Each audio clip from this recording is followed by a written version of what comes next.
London, 1847. The city wore winter like an inheritance, a pale veil over rooftops, frost lacing the iron railings, fog spilling down the lanes as if the Thames had risen quietly in the night and chosen to breathe upon every doorstep. Carriages moved like dark beetles through the murk, lamps shivering in their glass, while shopkeepers scrubbed their thresholds with red hands and quick glances. In the West End, Clarendon House kept its own weather, a quiet so complete that the tick of the French clock on the mantel sounded like a rebuke to any thought that dared run on too fast. The fire crackled because fires must, but even its orange hum seemed obedient. It warmed the room the way courtesy warms a conversation, technically with no promise of comfort. Lady Evelyn Rothwell sat before that tidy blaze with her gloves still on, posture exquisitely correct, a lesson her mother had drilled into her since she had been old enough to curtsy without toppling. Her profile would have pleased any portraitist: a serene brow, a mouth trained not to betray, eyes that gathered light and locked it away. On the low table lay a thin stack of correspondence tied with blue silk, the last of her father's creditors who still wrote in ink rather than threats. Beside it rested a single freshly folded newspaper whose gossip column had spent an entire column inch on a certain family's altered fortunes. London liked its tragedies either operatic or tidy. The Rothwells was neither. When the door opened without a knock, the butler did not precede the visitor with ceremony. That in itself told Evelyn everything. Men who outrank introductions arrive as if rooms remember them. He crossed the threshold like weather entering. Inevitable, indifferent. The Duke of Winthorpe was not tall in the way of statues, but he carried height as a habit. Austerity hung from his shoulders like a well-cut coat. He removed neither hat nor gloves until after the door had clicked shut, then set the hat aside with care and the gloves with deliberation, arranging both upon the console as though precision could discipline whatever else could not be controlled. "My lady," he said. His voice did not possess the gravel of age or drink. It possessed the restraint of a man who had taught himself to pour exactly one glass of anything and refuse a second. "I have come to make you an offer." An offer. The word balanced on the air like a glass upon a finger. Elegant, precarious, refusing to admit it might fall. Evelyn rose just enough to honor rank, then sat again because dignity is an economy when funds run low. "Your Grace," she replied, "you honor this house." "No," he said, without arrogance, merely accuracy. "I relieve it." He moved not toward the chair opposite hers, but toward the mantel, where the French clock maintained its perfect rebuke.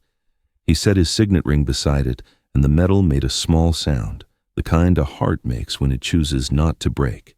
The firelight. His features were a study in economies. Eyes the color of unpolished pewter, a mouth that had learned to be firm before it learned to be kind, a scar so thin along the jaw that one might suspect it a trick of shadow until it remained in every light. "A marriage," he said, and the ash on the grate shifted, as if even the word required rearrangement.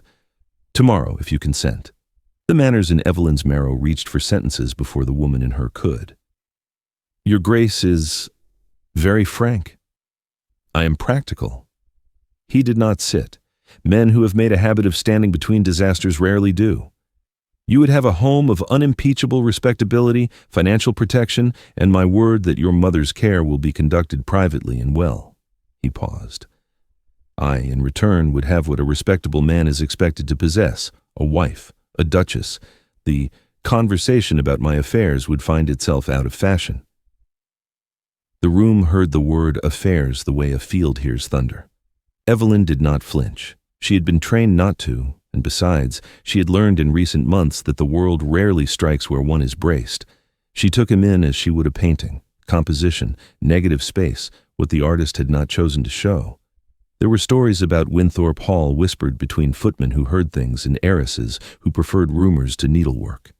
A West Wing shuddered, a sister who had taken ill and died abroad, or not abroad, servants dismissed without references, a physician paid handsomely never to be seen. Society adored secrets so long as they were dressed for supper. "May I ask," she said, tilting her face toward the fire so that the light gilded what the fog outside would gladly have stolen, "why I, in particular?" He considered this as one considers a chessboard already mid-game. "Because I do not lie," he said at last, and the simplicity of it knocked an ember of surprise from her composure. "A woman who requires the poetry of falsehoods will be unhappy with me. A woman who can endure truth will not be ruined by it." Endure truth. The phrase struck something in her chest that had once rung for music. Her father's last clear day had been in September, when he had looked at the ledgers and at his daughter and said, with the dignity that tends the dying, "We must be brave where we can, and courteous where we cannot be brave." They had managed the latter. Bravery had proved expensive. "And my consent," Evelyn said, "protects whom, Your Grace?" "My mother." She touched the blue silk ribbon that held the creditors at bay a few hours longer. "My name? Your reputation? Your West Wing?" If he startled, it was inward. His left hand curled once, as though testing whether the ring had left an imprint. "It protects what ought to be protected," he said quietly. "That includes your mother. It includes your name." He lifted his gaze to hers fully for the first time, not down at her station, not across at her utility, but into her as if he were taking inventory of courage. "And yes, it includes rooms that, if open to London, would invite fevers of opinion that few survive." The fire granted a sap-pop-like applause, grudgingly given. Evelyn felt the old instincts rise, those drilled steps of propriety, the choreography of acceptance, and yet under them, something more stubborn stirred. Not romance, not even liking. Recognition, perhaps, of a fellow traveler who knew the terrain of necessity and had learned to speak its language without crying. He had carved himself to fit a shape called Duke, and found the edges sharper than promised. "You must understand," he said, as if she had not already understood too much this year. "Affection is not part of the bargain." "Affection," she returned, and allowed the smallest of smiles to stand in for an entire speech, "is poor at keeping records. Arrangements are better with sums."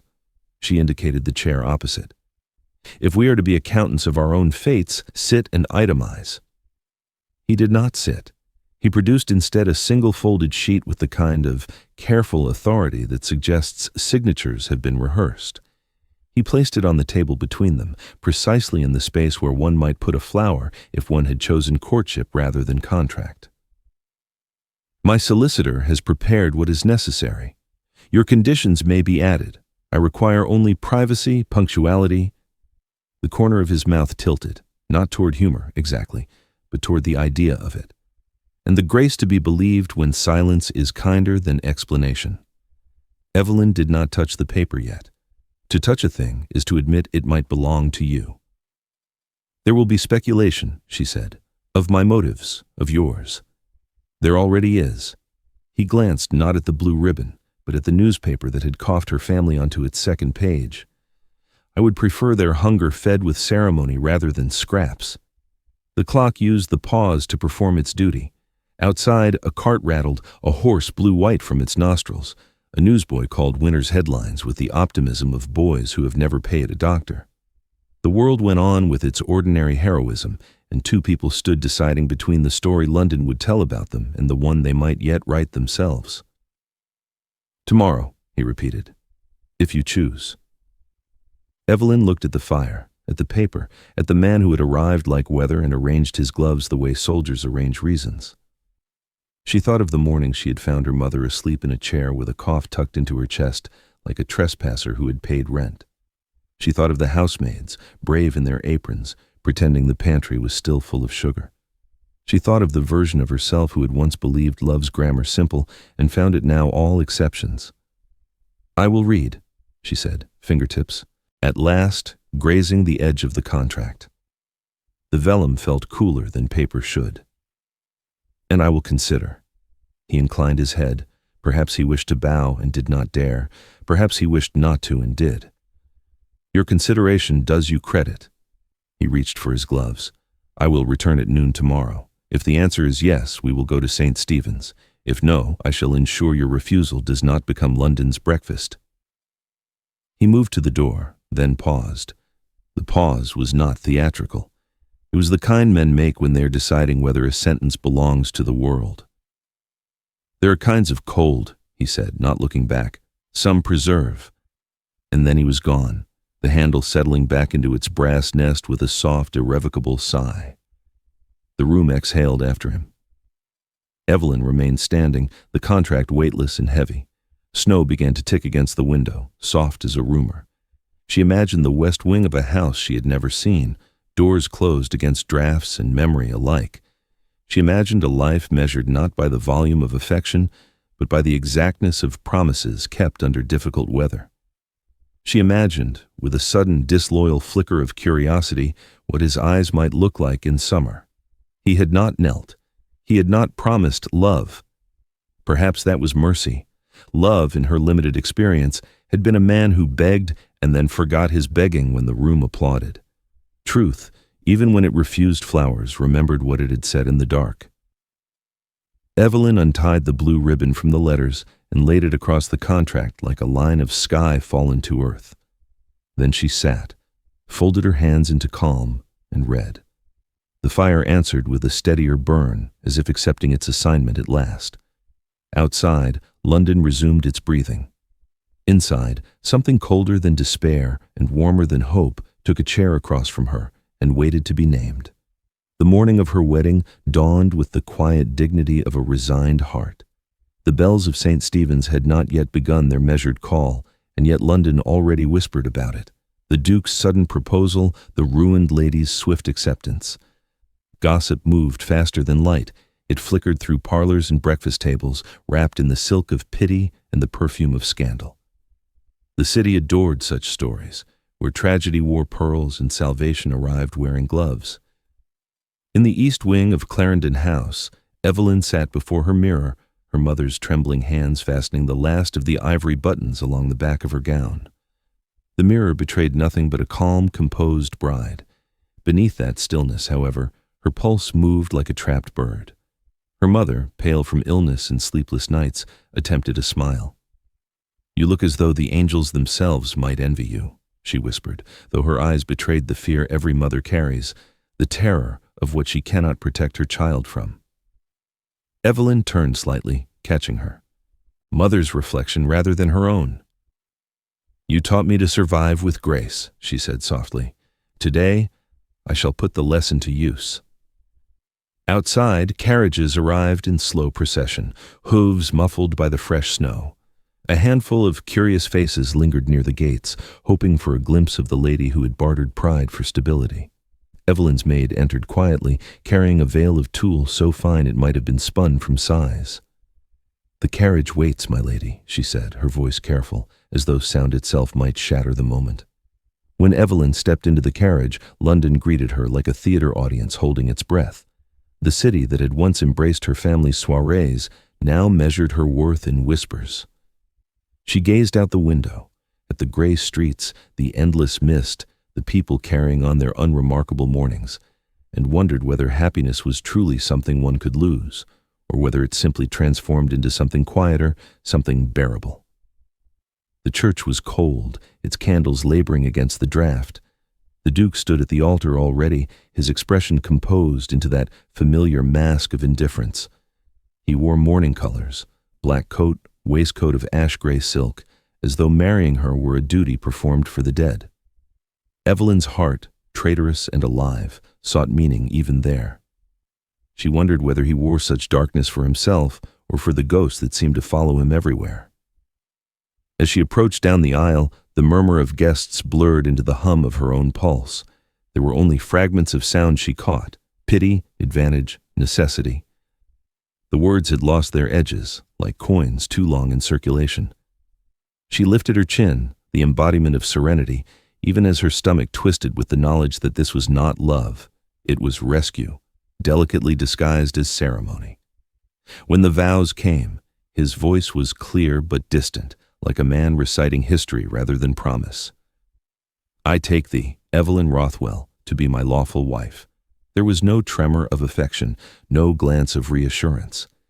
Yet when he placed the ring upon her finger, his gloved hand lingered for the briefest heartbeat, a hesitation that whispered of something human beneath the frost. She almost believed it an accident, but her body remembered warmth before her mind could deny it. The vows ended. Applause never came. only a polite murmur from the pews, the rustle of silk, and the echo of finality. The marriage that would silence the gossips and save her family had been sealed with restraint, not passion. The Duke offered his arm, and she took it because the world was watching. In that touch lay a treaty, not of affection, but of endurance. As they emerged into the cold air, the snow had thickened into a quiet flurry. A carriage awaited, lacquered black, drawn by horses whose breath rose in pale clouds. The Duke handed her in, his manners flawless, his eyes unreadable. Inside, the silence between them was so dense it might have been physical. She could hear the faint jingle of harness bells, the rhythmic strike of hooves, and somewhere beneath that, the dull thud of her own heartbeat. "Your mother will be cared for," he said at last, not looking at her. His tone carried the neutrality of a business arrangement, efficient, necessary, almost kind in its precision. "Thank you, Your Grace." The title tasted foreign now. "You will address me as Winthrop in public," he said. "In private, as you please." She almost smiled, a fragile, humorless curve of lips. "And how often, Your Grace, is there privacy in a life such as ours?" He turned his gaze toward the window, watching the streets blur by. "Less than one hopes, more than one deserves." For a long while, neither spoke. The rhythm of the carriage filled the space between them, steady, predictable, like two hearts refusing to meet but beating in reluctant harmony. Evelyn looked down at her ring, a delicate band of platinum cold against her skin. It glimmered faintly with each jolt of the wheels, a small, cruel symbol of permanence. When they reached Winthrop House, his London residence not the grand estate in the country, she was met by servants who bowed with immaculate precision but did not smile. The house itself mirrored its master, vast, beautiful, and eerily silent. Portraits lined the marble hall, all painted in shades of solemnity. Every face seemed to carry the same expression, dignity preserved by secrecy. Her chamber was elegant but impersonal, a mirror polished too perfectly, a bed draped in silver brocade, a fire burning with obedient disinterest. The Duke stood in the doorway, gloves back on, posture immaculate. "You will find everything prepared for your comfort," he said. "Dinner is at 8. The household is at your disposal." "And you?" she asked before she could stop herself. He paused, a heartbeat silence that felt heavier than words. "I am not," he said quietly, "a man easily at anyone's disposal." He left before she could answer. The sound of his footsteps faded down the corridor like the last notes of an unfinished symphony. Evelyn sat on the edge of the bed, the enormity of her decision pressing upon her shoulders. The house felt less like a home and more like a cage wrapped in silk. Yet, as she stared into the fire, she realized that something in her refused to despair. It was not hope, she had long outgrown such fragile luxuries, but rather a quiet defiance, the kind that takes root when survival becomes art. If this marriage was to be her sentence, she would serve it with elegance. She would not break before the world that had already called her broken.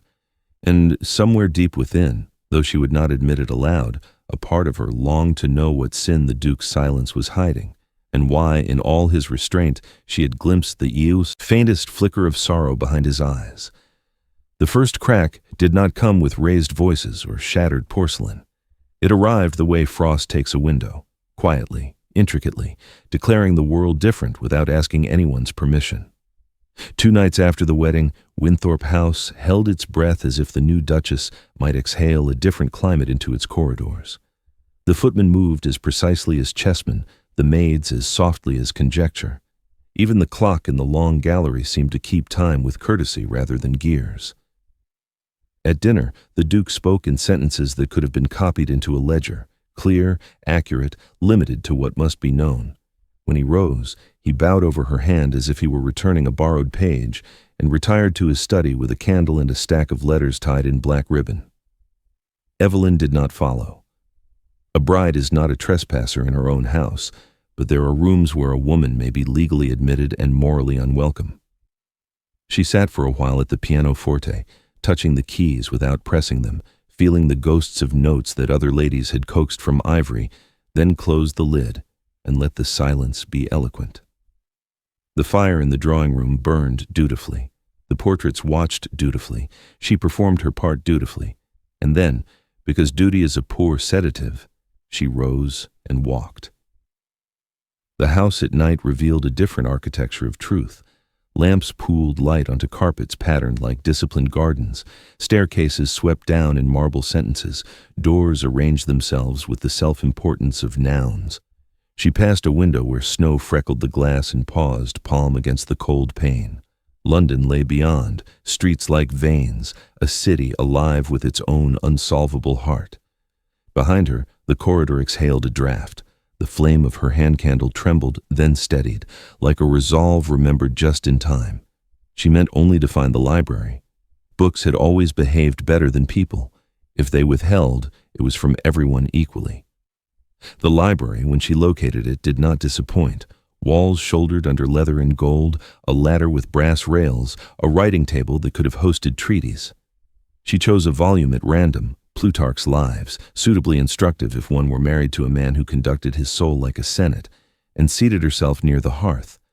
Snow argued softly with the windows. The pages smelled of ink and patience. Her body, which had learned to wear composure like a uniform, began to set it aside seam by seam. She had read precisely 3 pages when a hinge announced itself somewhere behind the shelves. Not a door, no, the distinct, careful sound of a panel that had learned to move without attracting notice. Evelyn did not turn at once. There are moments when dignity requires one not to startle, lest one confess to fear one has not yet paid for. She lifted her eyes to the gilt edge of the book as if the golden margin might offer advice. "Your Grace," she said, and then turned. He stood half-shadowed by the bookcase, a candlestick sending a narrow spear of light along his cheek. No surprise crossed his face, only that stillness he wore in the places where other men kept ease.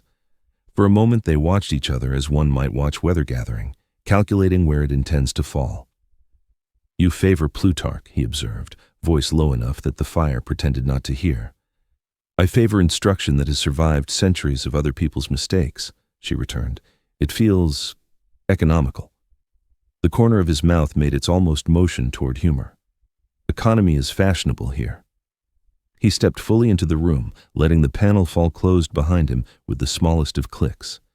She noted the keyring at his belt. 4 keys, one larger than the others, iron worn smooth by a long friendship with a man's hand. Her gaze returned to his face before her curiosity could become an accusation. "I trust you are." He searched for a word that would not lie. "Accommodated." "Perfectly," she said, and made it sound like a verdict neither of them need appeal. "The bed is a cathedral. The maid is discretion in an apron. The fire behaves. I have found nothing to fault except the air." "The air," he repeated, as if she had introduced him to a new expense. "It is curated," she said gently, "as if every corridor is elected not to disturb a thought you have not first approved." He took that and set it on some inner shelf. "It is an old house. Old houses keep their manners long after their masters forget theirs." "And do their mistresses?" she asked, not idly. He studied her, the way one studies a portrait to decide whether the painter liked the subject. "When they are given the chance." He moved toward the writing table, laid his candle there, and straightened a quill that had been straight already. "You walk at night." "I read at night," she corrected. "Walking is the method." Silence then. A good silence, the kind that admits more is possible than politeness. He did not ask why she chose the library over the music room. She did not ask why he emerged from a wall as if walls owed him favors. The fire granted them a small, companionable shift. The white fall beyond the windows hushed the city until even their breathing sounded deliberate. At last he said, "There are portions of the house not in use." The sentence wore neutrality like a glove. "I prefer them closed." "Because they are disordered," she offered, as one offers a gentleman a cloak in rain. "Because they are fragile," he amended, and the word landed between them like a bird, unsure whether to trust the hand extended. She closed the book, keeping one finger to mark ambition's fate. "My mother used to say that fragility is simply strength obliged to take another form." "Your mother is a philosopher." "She is a woman who has been ill long enough to forgive furniture for creaking." A pause. "I am told the west wing is closed." He did not flinch. He rearranged the quill again.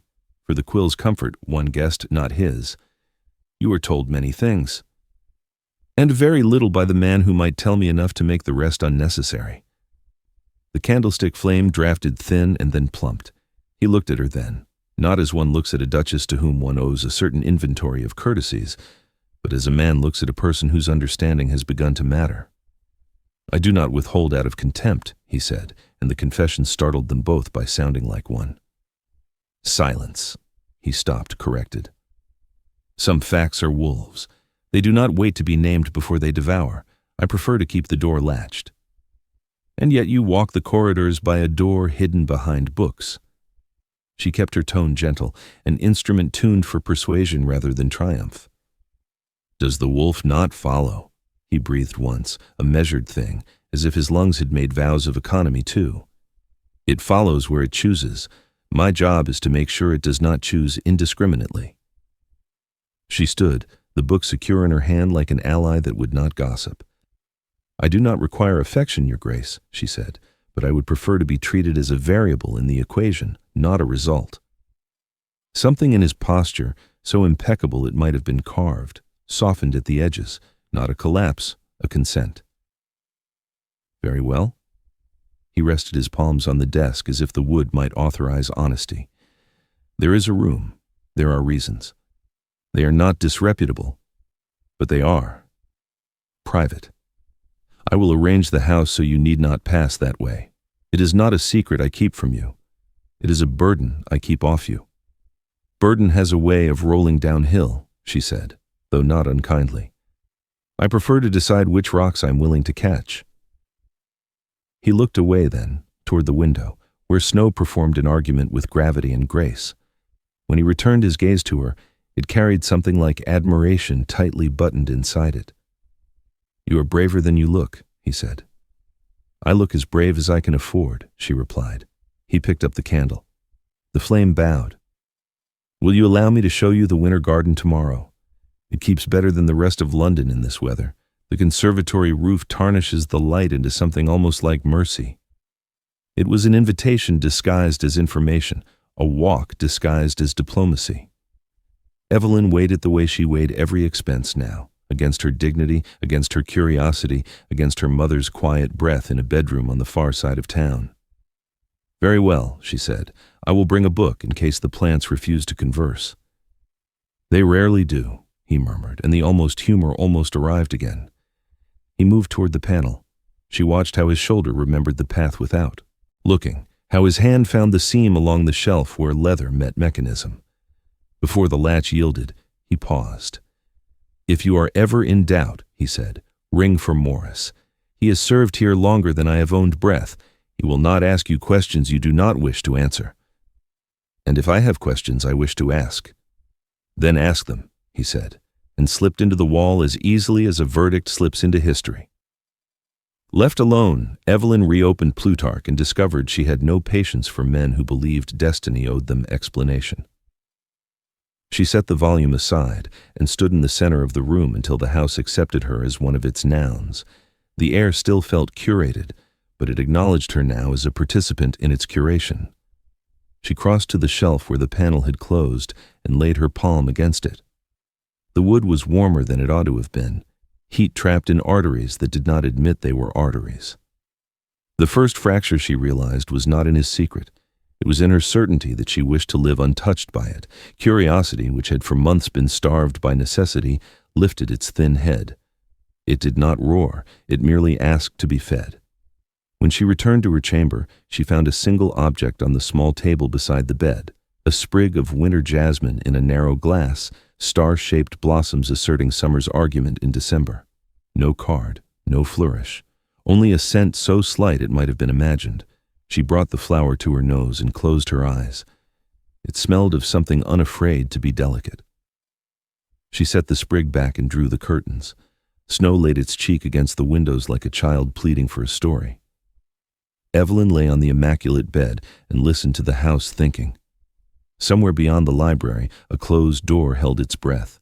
She matched it, breath for breath, and did not know whether she prayed the latch would hold or that it would fail. Morning altered the house's temperament without changing its facts. Snow had stopped arguing with the city and settled into truce. The sky wore a pale sincerity that made every rooftop seem repentant. In the conservatory, winter pretended to be kinder. Glass arched overhead like the ribs of a gentle creature. Iron filigree climbed the panes with the patience of ivy-taught discipline. Sunlight, thinned through frost, sifted down and became mercy exactly as the Duke had promised. The air smelled faintly of damp earth and lemon leaves. Here, even the benches had manners. Evelyn arrived with a book because she had said she would, and promises, however small, are threads one can hold when cloth threatens to rip. Winthorpe was already there, speaking softly to the head gardener, a man whose cap seemed stitched to his skull by gratitude. When the gardener withdrew, the Duke turned to her with that measured attention he wore like a uniform, never careless, never surrendered, never quite offered. "You see," he said, indicating the ihiwahir, citrus trees with a gloved hand. "Light has a way of remembering what to do even when London forgets." "It remembers more quickly when glass teaches it," she answered, "because honesty deserves its metaphors." She opened her book and did not read it. "And when men build rooms for remembering." A shape of humor glanced across his mouth and passed on. They walked the tile path in amiable parallel, as strangers might do who have agreed to share weather. He spoke practical facts, which orchids tolerated neglect, which vines, left unsecured, could become ambitious as politicians. She contributed the kind of replies that admit one listens more deeply than one confesses. Their peace, like all good truces, stood on careful terms. He did not reach for sentiment. She did not press for truth. Even so, something in the light misbehaved and laid a warmth along her cheek, as if it had elected her. He paused before a low marble basin where winter jasmine had been coaxed to insist upon itself. "For your table," he said. "I thought—" He stopped. Winthorpe was not a man who trafficked in thoughts that.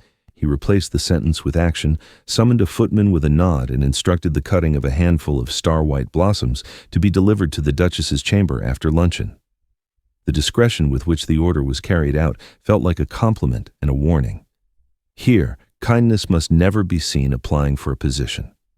They reached the far end of the conservatory where the glass made a pale cathedral of mourning. Between the last two pillars, a door opened into the main corridor. Evelyn could feel the west wing as one feels weather, unseen but determinative. The house's body knew where its wound lay. She had resolved the previous night to rehearse patience the way one rehearses scales, diligently, endlessly, to avoid breaking at performance. But resolve is often most sincere before breakfast. "May I ask you something truly practical?" she said at last, fingers resting on the marble lip of the basin as if truth required a stable surface. "Practicality," he said, "is our marriage's native language." "Then translate this. If there is a room so fragile it must be shut against air, why does your path pass by it? You could avoid it. Men with absolute corridors choose them." His gaze moved not to the west but to her hands, the steady, glove-sheathed composure of them. "Because sometimes," he said, "one must know where the door is to know it is still holding." The gloved hand flexed, a minor confession. "And because something inside requires that I count time with it." She had not expected tenderness to appear disguised as inventory. The admission reached some unguarded geography in her, a field where empathy is sown by men who do not intend to plant anything. She closed the book she hadn't read and nodded once, the kind of nod one gives to a difficult ledger that is finally balanced. "Very well," she said. "Then I shall not pass by it, but I will not be managed like a corridor." His eyes, those vigilant pewter eyes, lifted, surprised into a candor that made him momentarily younger. "That was never my intention." "Perhaps not," she said gently, "but intention is the polite cousin of outcome." They returned to the house by a different route. Choosing paths became their new sport, he toward the rooms that obliged him to remember, she toward the rooms that obliged her to be seen. Luncheon unfolded without incident, silver negotiating with soup, polite weather reported by a dowager aunt who attended meals the way minor royalty attends christenings. Afterward, Evelyn pleaded a letter to her mother and withdrew to her sitting room. The jasmine had arrived.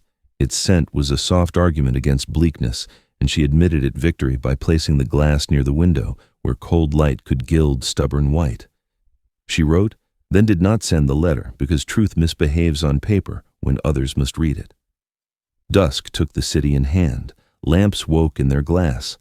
Somewhere a violinist practiced scales that sounded like rain, remembering it might be music. At a decent hour for decorous wandering, she left her rooms.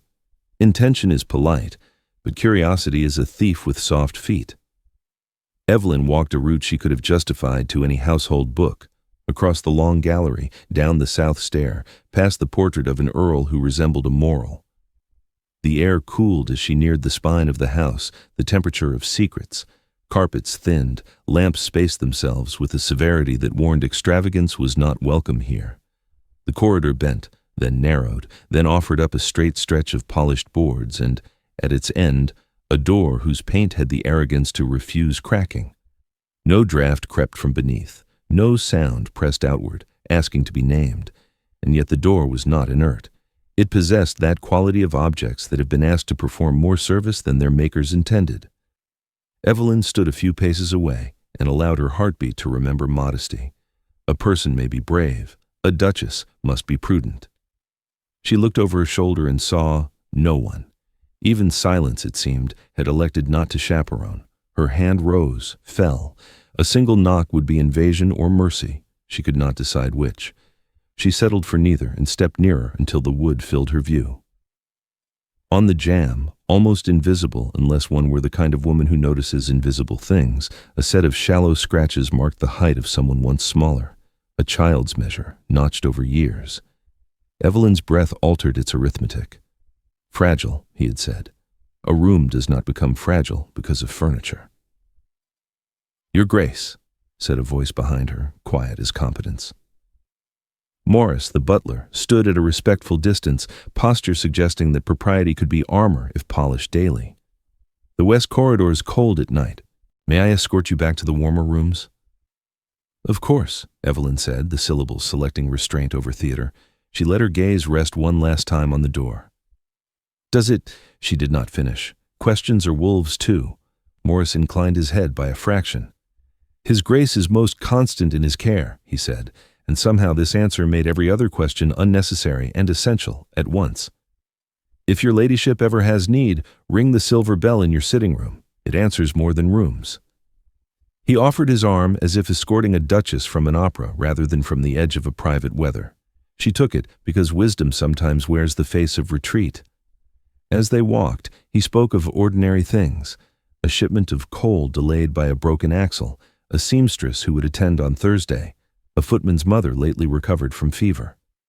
The details were humble bricks, building the small house one lives in while the great house keeps its storms. At the turn, they met the Duke.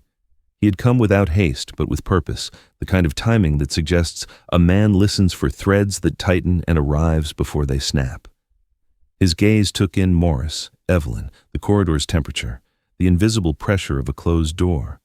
He dismissed none of it. Morris, he said mildly, Her Grace has been admiring our drafts. Indeed, Your Grace, said Morris, who could turn a retreat into an official inspection with a syllable. He bowed and faded, taking half the cold with him, as older men often do. Winthrop stood beside her without accusation. He did not ask if she had knocked. He did not quiz her on motives. He simply existed there, steady as a wall built properly. The east stairs are kinder, he said. I wanted to see the geometry of the house, she replied, telling a truth no less true for being incomplete.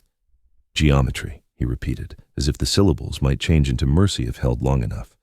He offered his arm. Allow me to draw you a better line. She took it. His sleeve was warm. The linen beneath breathed like a promise that did not wish to be considered one. They walked back the way she had come, but the corridor, now that it had confessed itself, behaved like any corridor. At the landing, he did not release her hand at once.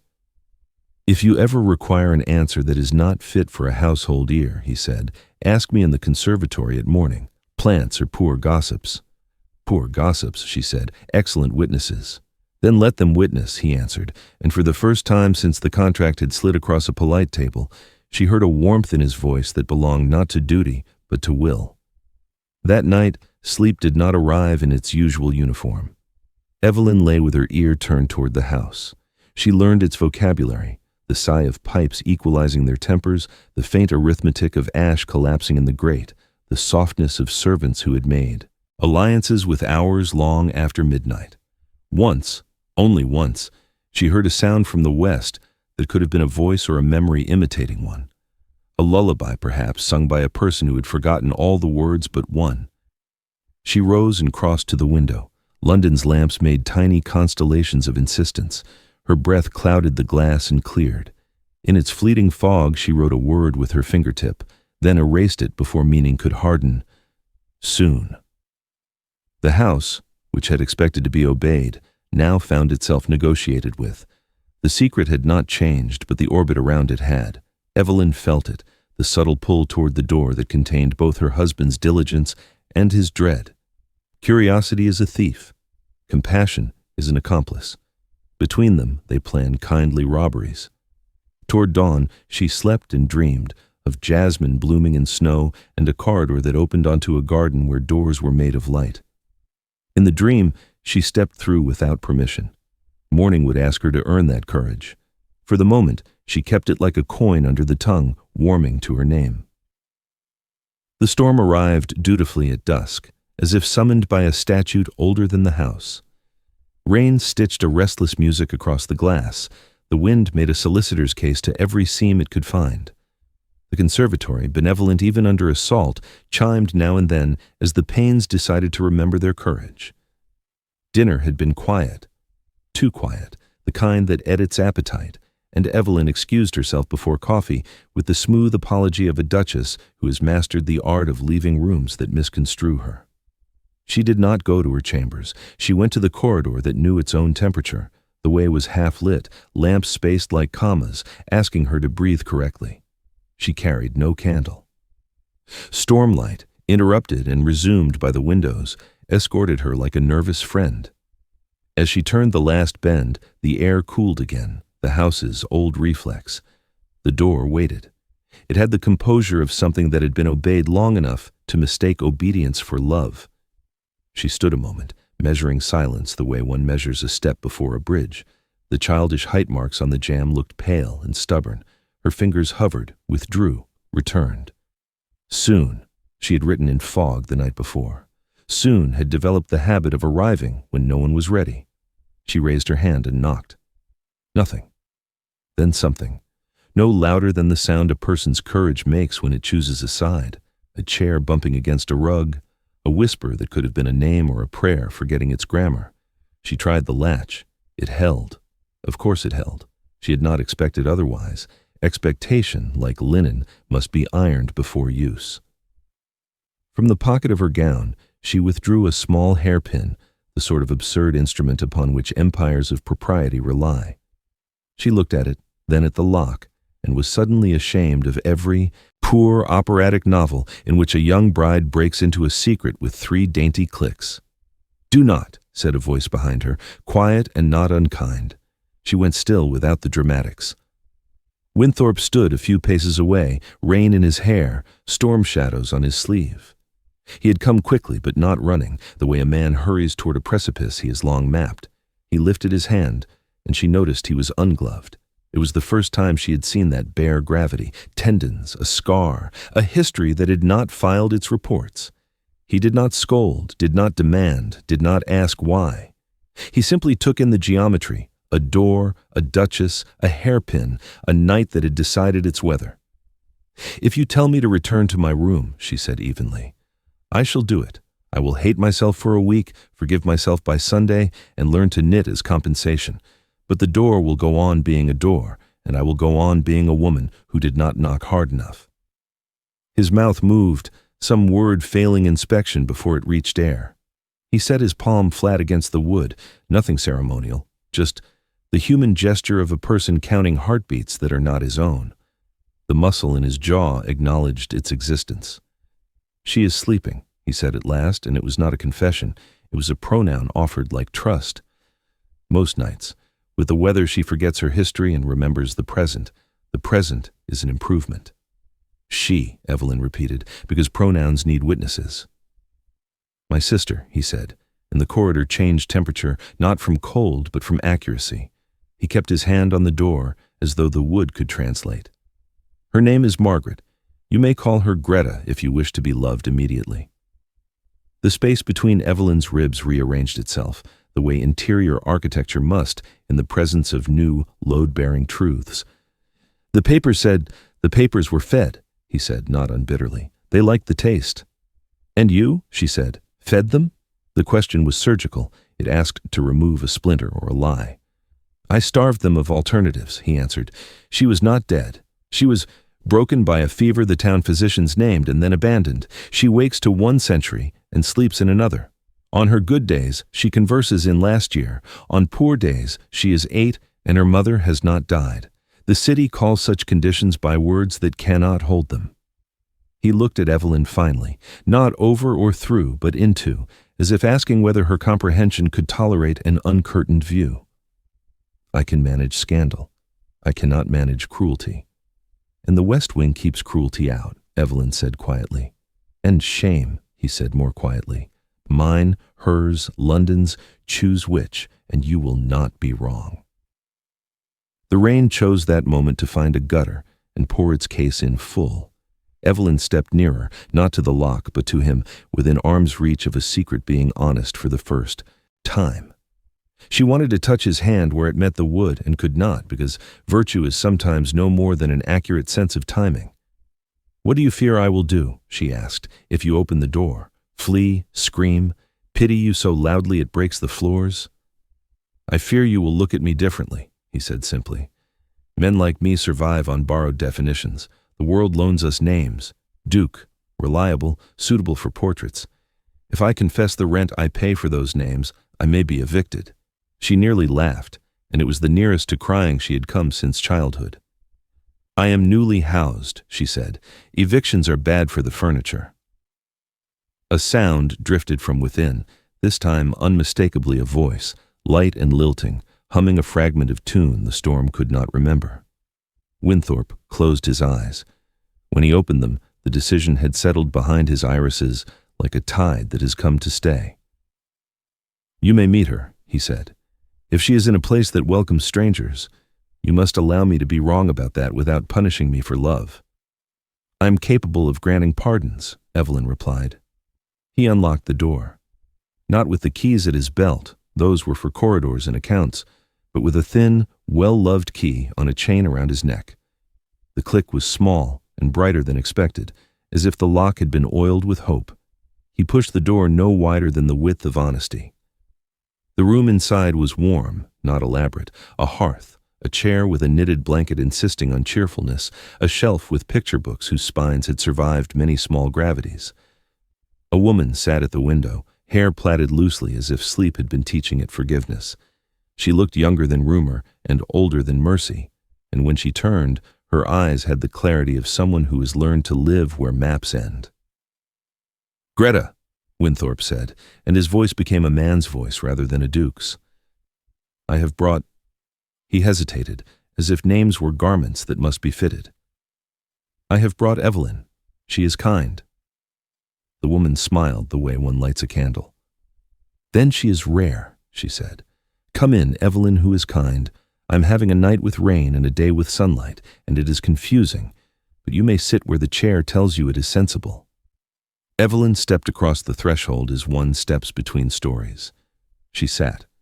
They spoke of small things at first because small things can be lifted by anyone. The jasmine in winter, the lemon trees that refuse despair, the way London performs snow as if it has stage fright. Greta touched Evelyn's ring and approved of circles as an invention. She called her brother Henry, which made him suddenly mortal and thus almost bearable. When her sentences wandered, Evelyn did not heard them. She walked beside them and pointed out flowers. At a pause, Greta tilted her head. You look like someone who has learned to drink tea in a storm, she said. That is a compliment. Henry looks like someone who carries roofs inside him and forgets to share. Evelyn's mouth softened. Your brother is improving, she said. Greta glanced at the door, now closed but no longer a threat. Because he opened something? She nodded, satisfied by an arithmetic only her heart could perform. Doors are not to keep people out. They are to keep weather in its proper room. Later, time rearranged itself kindly. Greta began to drowse. Winthorpe settled the blanket with a reverence that might have been prayer. He kissed his sister's hair, not dramatically, but with the ordinary ceremony of practice. Evelyn stood, the chair releasing her with a polite squeak, and followed him back into the corridor. He closed the door softly, the lock agreeing rather than insisting. They did not speak at once. The house seemed to be listening, as old houses do when they have been taught new rules. At last he said, "Now you know." "I knew before," she answered. "I know better now." He looked at her then the way men look at water after a long thirst, cautious even of gratitude. "If you wish a separate establishment, I will arrange it. If you wish to be Duchess in ceremony only, London will obey me, and you shall have a life narrower and safer than this." "Do you wish it?" she asked, and the question was fire under velvet. "No," he said, with a sudden, almost violent honesty. "I wish you would forgive me the architecture of my silence. I wish you would remain. I wish—" He stopped. "I wish too many things." Evelyn stepped closer until the storm's breath could not fit between them. "Then wish this," she said, voice level, "that we learn to tell the truth before it is forced to knock." Something broke. Not loudly, not in spectacle. A muscle unclenched somewhere a physician would not find. He lifted his hand, ungloved, unceremonial, and for the first time touched her cheek. The touch was not claim, it was witness. "Forgive me," he said, "or let me spend my life trying to deserve it." Rain traveled the window, found the sill, moved on. Evelyn leaned into the hand as one leans into weather one has decided to walk through. "Very well," she said, and the words were an oath that knew its cost. "But understand, Henry, affection is not part of the bargain anymore." His breath caught, then released as if the house itself had exhaled with him. "No," he said softly. "Affection is the rebellion." They stood a moment longer in that corridor that had repurposed its cold, the secret now a presence that could be lived with rather than a threat that must be barricaded. The fracture between them had become a seam. Seams, properly stitched, are stronger than cloth. Far off, Greta hummed a line that might have been the end of a lullaby or the start of a morning. Evelyn listened and found, to her surprise, that the sound did not make her sad. It made her ready. Spring arrived like an apology London had been practicing all winter. The river shed its gray and remembered silver. Plane trees unbuttoned their first green. Rooftops ceased rehearsing melancholy and consented to light. At Winthorpe House, the conservatory forgave the snow for its dramatics and invited the sun to try its hand at temperance. Even the clock in the long gallery ticked with less rebuke, as if time were willing to be a companion rather than a supervisor. No proclamation announced the change, only a sequence of small obediences. A window opened an inch farther each morning. Fires asked less of coal. Footsteps softened because carpets know when to trust the day. Evelyn came to the breakfast room early now, long before London's gossip had put on its gloves. She liked to touch the lemon leaves and let their clean brightness claim her fingers, to hear the sparrows litigate joy in the eaves. The jasmine on her table had become a custom rather than a surprise. Each week Morris arranged it with the accuracy of devotion, and each week she breathed it as one breathes a promise kept. She had learned the household's language, how the undercook signaled success with silence, how the laundress sang when the sky predicted mercy, how Greta's good days arrived wearing lullabies and left wearing laughter. There were poor days, too, and on those Evelyn learned the arithmetic of presence. One hand for the teacup, one for the story, eyes steady as lamplight. Love, she had come to understand, is sometimes nothing more theatrical than keeping count without complaint. Henry, she had not intended to rename him, but names find their timetables, kept to a discipline that looked from distance like severity, and from the garden path beside him like concentration. He rose earlier than his duties required and walked the perimeter of the grounds as if reminding the morning it had been invited. He spent less time in the study after midnight. The black ribbon letters grew rarer, then ceased, and when she asked him once, lightly, whether the correspondence had died or been forgiven, he said, "Both," and took her hand the way one accepts an offered book. He laughed occasionally now, short, surprised, as if a drawer had stuck for years and then opened at a sensible tug. The servants' faces learned to relax around him. The house learned a new equilibrium, secrets that were not confessed loudly, but were no longer required to bang on doors. The West Wing did not reopen with fanfare. It yielded its power in increments. A rug rolled back to admit a shaft of clean light, a sheet lifted from a portrait that had waited with the patience of oil. One afternoon, Henry removed the key from his neck and placed it upon the mantel, not as a dare to fate, but as a statement to himself that vigilance could be practiced without cuffs. On good days, Greta walked with them in the winter garden where spring rehearsed its scales. She took Evelyn's arm and instructed the buds on their responsibilities. "You are to open," she told them, "only when you mean it." Evelyn suspected the instruction was mutual. London took notice, as it does. At a musical, a marchioness with a talent for kind cruelty observed within Evelyn's hearing that Winthrop looked less tragic than fashionable, to which Evelyn replied gently, "Tragedy is frequently a fashion for those not obliged to wear it." The remark distributed itself like a discreet vaccine. Invitations followed, those reserved for people who have rescued themselves without disturbing the upholstery. Evelyn accepted few and declined most. She had found that happiness prefers smaller audiences. When she did go out, she went as a woman who did not need to be translated. They asked her at first about the Duchess's charitable interests, she had them, and her views on the season's novels, civil. And then, having exhausted the comfort of surfaces, they moved on to other curiosities, leaving her free to escort Greta to the orangery and count the little oranges like trophies of patience. Letters arrived from her mother, improving by inches. Evelyn wrote back pages that spoke in their own code of weather rather than storms. Once, she enclosed a single jasmine petal in a sheet of stationery. The reply returned with a pressed violet and no commentary, which was everything. The creditors had retreated like a tide that learned manners. The blue ribbon lay in a drawer now, not as a relic of humiliation, but as a proof of survival. Sometimes Evelyn touched it before sleep, the way a soldier touches the map of a campaign he refuses to forget. On a morning that had the temperament of a hymn, Henry found her in the garden at the bench beside the first roses. They were not yet themselves, just a suggestion of what promise looks like in profile.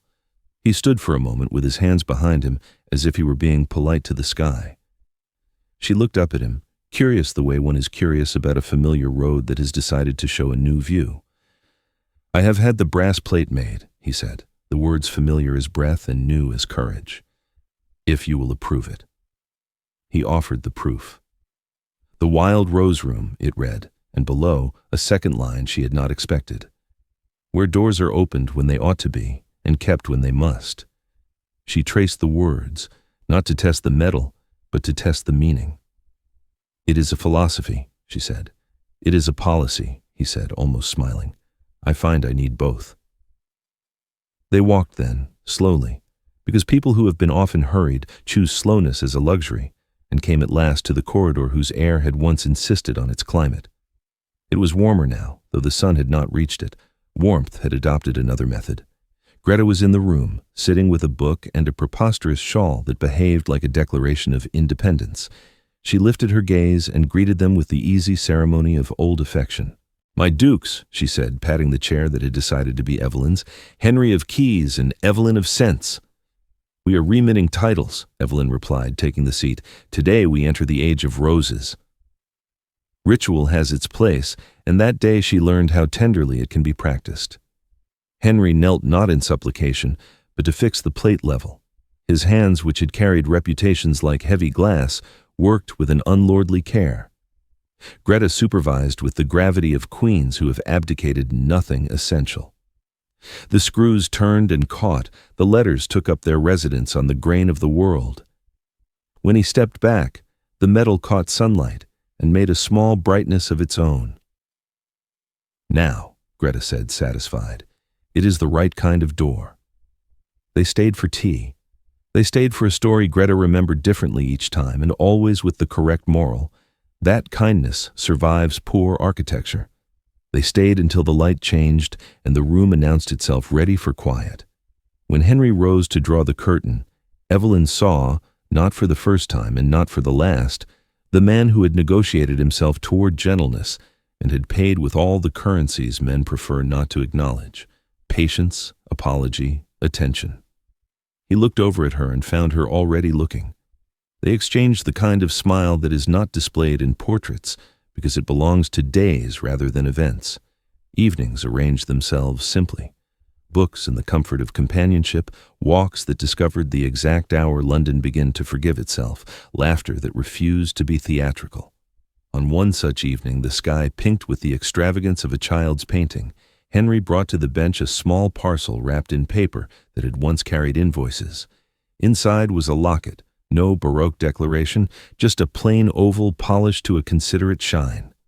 "For you," he said, "and for her." Inside the locket, Evelyn found 2 tiny leaves pressed flat as memory: winter jasmine, wild rose. She closed it and felt the hinge accept its vocation. "I will wear it," she said, and did, not as jewelry but as an argument in favor of endurance. The days performed their modest theater. There were setbacks, nights when Greta's mind preferred old addresses, mornings when Evelyn woke with her courage needing coffee, occasions when Henry found in his pocket the ghost of a key he no longer carried. They did not call such days failures. They called them weather and behaved accordingly. More tea, more reading aloud, more walks taken at the pace of confession. They did not become saints. They became specific. When summer edged itself into the hedgerows, they went to the country. Winthorpe Hall, seen now with honest eyes, was less a fortress than a large object that had learned better manners. The east lawn offered them a breeze that traveled like a good rumor. The beech trees brokered shade with fairness. Children from the village invaded the grounds on Thursdays with the solemn entitlement of youth. Greta organized them into a campaign against imaginary invaders and won, as good generals do, with sweets. Evelyn read on the terrace. Henry pretended to write letters and wrote none. The house accepted its peace without spectacle. One afternoon, no more sacred than any other and therefore safely holy, Evelyn and Henry walked the garden where the roses had promoted themselves to their full offices. The light had that late summer tenderness that tells truth without demand. They said very little because very little needed saying.